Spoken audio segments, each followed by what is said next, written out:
In today's video of Build Your Budget, we are going to go over the best PREBUILT gaming PCs under $900. We are going to go from the cheapest to the most expensive one and explain a little bit about the performance of the PC. You will have all the links for these PCs down below in the description. And if you have a budget between $1,000 and $1,300, I recommend you watching my video about the best budget PREBUILT PCs under $1,400 that you have in the top right of the screen. Without more to say, let's start. So with the first one on the list, we have this HP Pavilion that's $700 and comes with the i3-10100, 8GB of RAM and the GTX 1650 Super. I think this is a really decent deal. The only downside is that it has 8GB of RAM and 256GB of SSD, so you will eventually have to upgrade the storage and the RAM. The RAM is not really mandatory if you don't have the budget, so don't worry about it because you can still play every single game, but adding another stick of RAM will give you more performance. The other downside I think is that it has the i3-10100, which is not a great processor, but it's pretty decent to play games at 1080p, and if you can't spend more than $700, I think this one is your best option. But if you're going to upgrade these components that I recommend you upgrade it, like the RAM and storage, you will have to do it by your own unless you get someone to do it for you. You will have the link to the RAM and storage down below in the description too. The next PC is this Skytech gaming PC from Newegg that has the Ryzen 3 1200 and the GTX 1050 Ti. Here you will have more storage, but you will still need to add 8GB of RAM, and the price is going to be a little bit more expensive since this PC is $729. I think the HP Pavilion is a much better option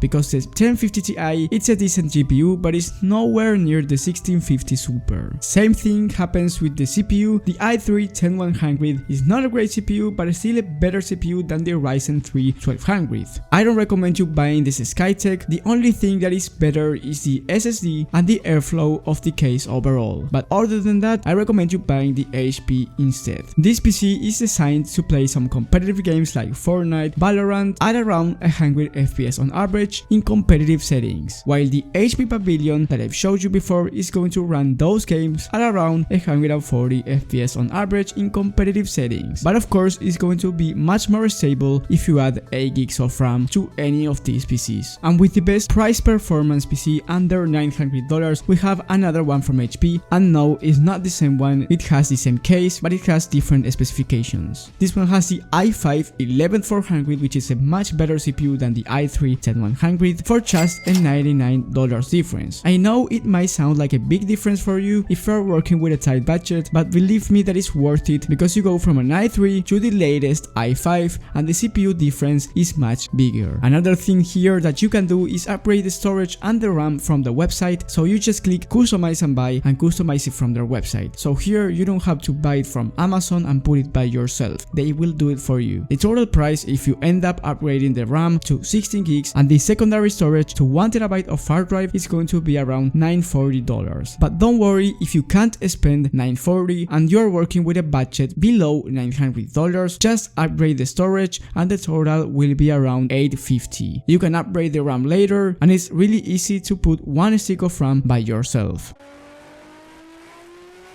I definitely think that this one is the best price performance PC. You will be able to play almost every single game in 1080p and even the high demanding video games at around 50 to 60 FPS on average, like Red Dead Redemption 2 on medium to high settings. For competitive games like Fortnite, Valorant and CSGO, you will be able to play these type of games at more than 144 FPS on average, so if you're thinking of buying a 144Hz monitor, you can do it without losing FPS. If you want to stream with one PC, I definitely think that you should buy one stick of RAM more, and the same thing happens if you want to start editing videos at 1440p or even 4K. Anyway, if you are going to edit videos on 4K, I recommend you going for a higher end gaming PREBUILT PC. I have a bunch of videos on PREBUILT gaming PCs and PC builds that you can check on my channel, and if you found this video helpful, please leave a like, but most importantly subscribe and hit the bell button so you get notified when I upload this type of content that will help you to buy your first gaming PC. Thank you guys for watching, thank you for the support, and I will see you on the next one.